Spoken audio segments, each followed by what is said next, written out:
mediums bring through an entity, and they claim that they were actually people and they're the spirits of dead people, a lot of the times they will be doctors. And that's kind of a hint as to, it's a doctor, so we can trust them. It's this beginning to, we're seeing, this manipulation. The first stage of manipulation, yeah, right? Build trust. So another one was called Russell. Can't trust that guy. Yeah, don't trust that guy. Old My Rusty. cousin, he's a wild man. Oh, fucking Rusty. And this guy was just like a smooth talker, and he was like really slick, super manipulative, and really charismatic, and would. I remember these guys funny. in LA. I'll play this clip actually of some of the spiritualists who were in the zone where they're talking about how Eviva, the main medium, would actually not only her voice would completely change, her accent, and she would completely take on a new personality. Like they said, man, I've never seen an actor pull off this amount of this is like split personality, right? And they said even her face was like made of putty, and it would change. They would physically watch her face change as she took on these new people. It's really bizarre to watch, apparently. Wow. All of a sudden, she changed. The voice, the intonation, the everything that would come through would be somewhat different. It would almost be like her face was out of putty or something, because it would almost flow and change. Or there was maybe an imprint of another face over hers. But I would be watching this and I would go, my God, what is happening here? It was really startling to be part of that. So anyway, Joe comes forward and he starts asking these entities about the afterlife, reincarnation, who they were before. And, long story short, they start feeding him, we used to be this person living in this time zone, and one guy was a bomber squadron pilot in the war, and all these other people who came through in these sessions. Anyway, one person who comes through specifically wanting to talk to Joe was a lady who called herself Philippa. And Philippa claimed that she was his spirit guide, right? Of course. Philippa was a Greek peasant girl from the 1700s. And she said, like, she and Joe had been lovers in previous lifetimes over and over again. And so she kind of shared this soul bond with him or something like that. And now she's chosen to be his spirit guide during his life here. And so a couple of things. You already know I'm going to get to the fact that these things aren't what they say they are. We already teed that up a little bit. I love that you take this angle. I love it. So, is that where we're going? I was confused. In the dark zone. Yeah. So they say that a couple of things to know about Joe before we go into this is he actually studied in Greece when he was growing up, so he knew the area pretty well. And he also was just like this hopeless romantic. Like he just had terrible relationship issues and was constantly falling in love with girls and, having his heart broken and stuff. So, again, it seems like whatever entity came through for Joe here was just the perfect person to come through and start manipulating him in some way. Right. So he says he fell in love with this girl. Like, she didn't exist. Like, she wasn't a physical person, but the spirit coming through, and he fell in love with her. They created this bond. She knew things about him. He even says he got to the point where he was having these like sexual fantasies about her.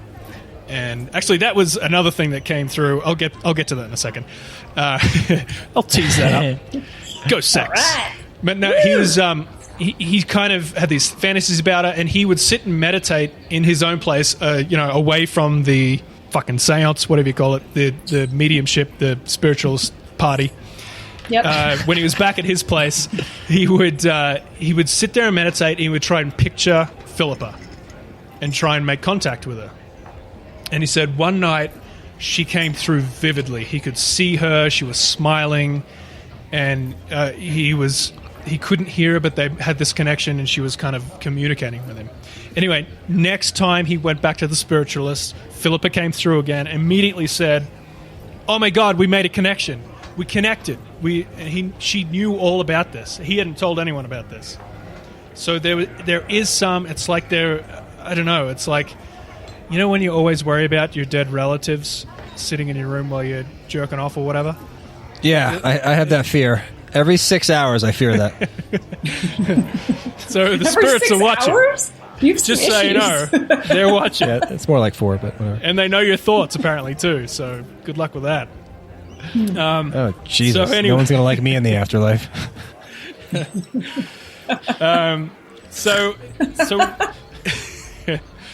So they feed him a bunch of information about past lives, reincarnation, and like I said, a couple of the people who came through, he wanted to, all the spiritualists in this group were just taking this at face value. Oh, this is amazing, wonderful stuff. They drank the Kool-Aid on this, but Joe was an investigative journalist and he wanted to find proof. So he took a couple of the personalities, one being this William Alfred Scott, who was this squadron bomber pilot back in World War II. And he said, all right. So he asked a bunch of questions. What squadron were you in? Who were your commanding officers? All this stuff. So he was able to get a bunch of information. He said, okay, this should be pretty easy to track down. So he goes and tries to track this guy down. He goes to the archives and even managed to interview a couple of World War II veterans and stuff who were in the Air Force at the time and sort of track him down. Anyway, he finds the pertinent information that he's looking for, but this name is nowhere to be found. This guy just doesn't exist. So he searched till he could not search anymore, and he found nothing. So he was like, well, maybe there was a lot of people in the war. Maybe this one just slipped through the cracks and was never kind of reported on. I don't know. So then he tries to talk to this Philippa and get information from her. Who were you? Where did you come from? So he had this town. She kept saying this town. I forget what the town was called. Some Greek town. And so he goes to Greece to try and track down this girl. And again, not only can he not find her, but 1700s is probably a good chance that she's not on any registry anywhere. But the town that she said she was from, all the locals said never heard of it, doesn't exist. Wow. So he can't. So they were just making up characters, just knowing that humans are just so excited to talk with the other side. Yeah, not only that, but basically what he comes to, his conclusion on what's happening is these entities are coming through and they cannot be trusted. All they want to do. So here's what's happening. He ends up finding one of the spiritualists who used to be in this group but broke free when he had all these terrible problems.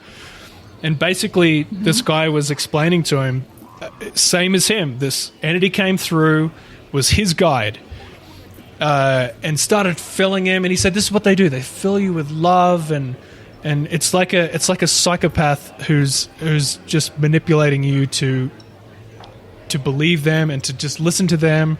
Everyone else, this thing was telling him, oh, your wife's cheating on you. You can't, she's having an affair with all these guys.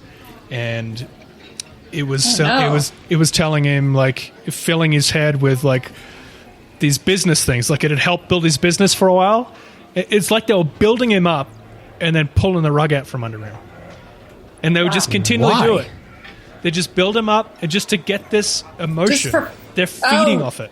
They're feeding off of it. They're feeding Dark off entity it. So attraction, it's they need the attention, not just the attention, but they're feeding off the energy that you're feeding into them, because they just tell you anything you want to hear, and you're just like, oh my God, this is such an amazing thing. I'm talking to this person from the other side. But really, they're just manipulating you the whole time. And the same sort of thing was happening with a number of other people in the group. And I guess, I don't know if this is a common thing with spiritual people, but the entities were trying to get people in the group to have sex with the mediums, and to transfer the entity, trying to get the energy from that union, the coupling.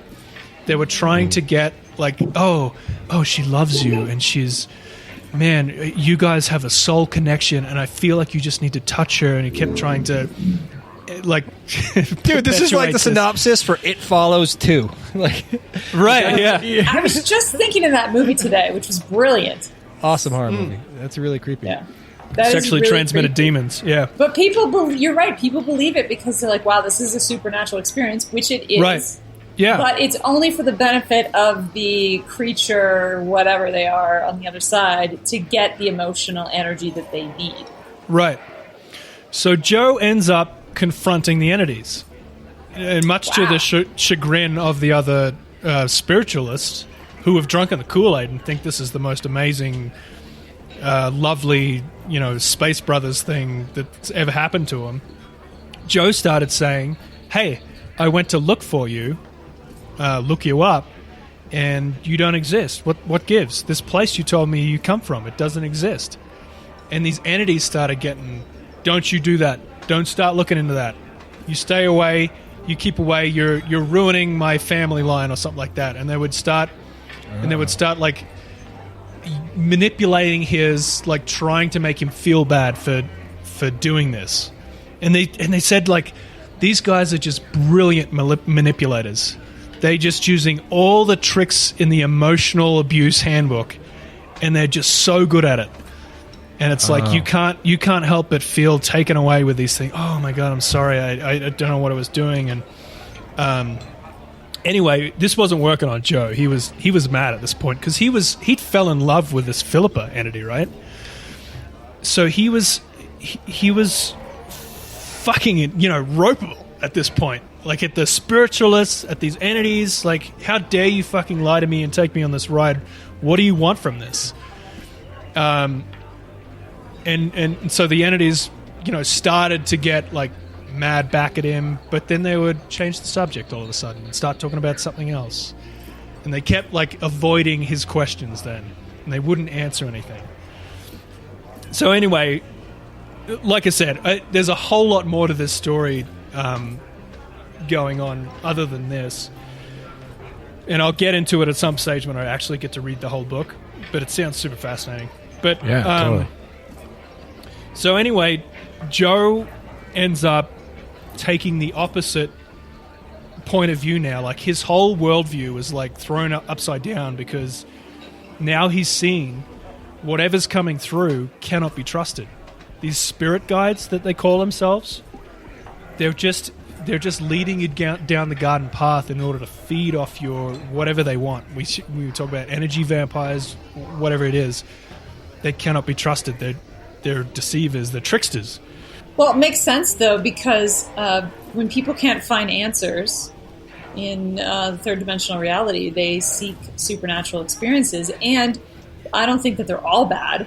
But I think you're right. You really, if you're starting to fall in love with an entity, this isn't the first story we've heard about or that we've covered on this podcast, or that happens.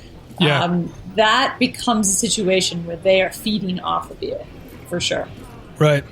I mean, you say they're not all bad, but I mean, how can we trust who's good, who's bad? Because according to all these people, these spirits just want to help us. They're just here to help us, with information. They want to ease our minds about the afterlife. They're all these things, and then they'll build us up and then pull the rug out and then build us back up again and pull her. And as they're feeding off, I don't know. Same with alien beings. I can't trust them. You can't trust them. Don't go up in the ship. I kind of have a personal opinion on that. Just because I've used some psychics to, I'm like, I don't know what to do. I'm at a crossroads. I remember this specific psychic. This is when I lived in Los Angeles. And I got a little obsessed with what I was trying to deal with because I just didn't want to, I wanted to keep getting the answer, right? So this is, I don't know, this is probably 10 years ago. And I kind of got close. I wanted to know how it worked. Like, where do you get the messages? You know, just typical Melissa